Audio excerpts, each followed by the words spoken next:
அப்ப ராமன் பிறந்து கிட்டத்தட்ட 12 ஆண்டுகளை தாண்டி தான் பிதுர்வாக்கிய பரிபாலனம் செய்தான். அப்பா சொன்னதை கேட்டான், சொன்ன உடனே செய்தான்.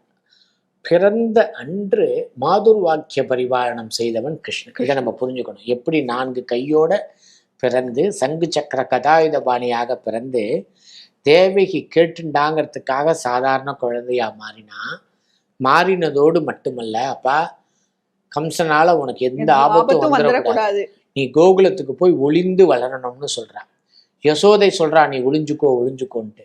அதனால தான் யாருன்னு காட்டாம குழந்தை மாதிரி ஒளிந்து வளர்ந்தான் இல்லையா, அந்த மாதுர் வாக்கிய பரிபாலனம். வராக அவதாரம் பண்ணும்பொழுது பகவான் கடல்ல முழுகிறாராம்.